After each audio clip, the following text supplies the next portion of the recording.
ಮುಖ್ಯಮಂತ್ರಿ ನೋಡ್ಲೇಬೇಕಾದ ಸ್ಟೋರಿ ಇದು.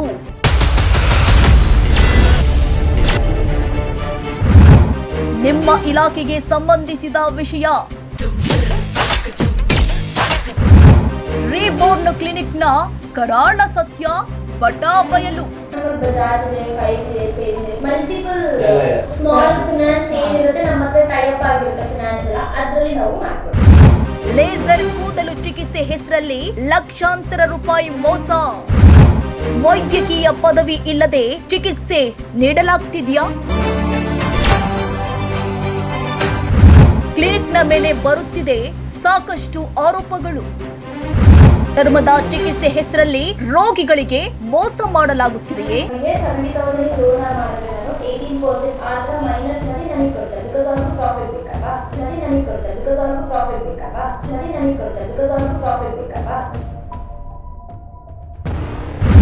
ಹಣಕ್ಕಾಗಿ ಜನರ ಆರೋಗ್ಯದೊಂದಿಗೆ ಆಟವಾಡುತ್ತಿರುವ ರೀಬೋರ್ನ್ ಕ್ಲಿನಿಕ್. ನಕಲಿ ಆಶ್ವಾಸನೆಗಳನ್ನ ನೀಡಿ ರೋಗಿಗಳನ್ನ ಸೆಳೆಯುವ ಜಾಲ ಬಯಲು. ಒಂದು ಕಾಲ ಸ್ವಲ್ಪ ಹುಷಾರಾಗಿರ್ಬೇಕಷ್ಟೇ, ಅದಾದ್ಮೇಲೆ ನಾರ್ಮಲ್ ಅಲ್ಲೇನೆ. ನಿಮ್ಗೆ ಹೇಗೆ ಓದಿದ್ದೀರಿ, ಮುಡಿಗೆ ಕೊಟ್ಟಂಗೆ ನೀವು ಇಲ್ಲೆಲ್ಲ ಓದಿಬಿಟ್ಟಿದ್ದಾರೆ, ಎಲ್ಲದರ ನಿಮಗೆ ಗೊತ್ತಿದೆ. ಇದು ನಿಜವಾದ ವೈದ್ಯಕೀಯ ಸೇವೆಯೇ ಅಥವಾ ವಂಚನೆಯ ವ್ಯವಹಾರವೇ? ನಿರೀಕ್ಷಿಸಿ, ರೀಬೋರ್ನ್ ಕ್ಲಿನಿಕ್ನ ಕರಾಳ ಸತ್ಯ ನಿಮ್ಮ ಮುಂದೆ ಬಿಚ್ಚಿಡಲಿದ್ದೇವೆ ಅತಿ ಶೀಘ್ರದಲ್ಲಿ.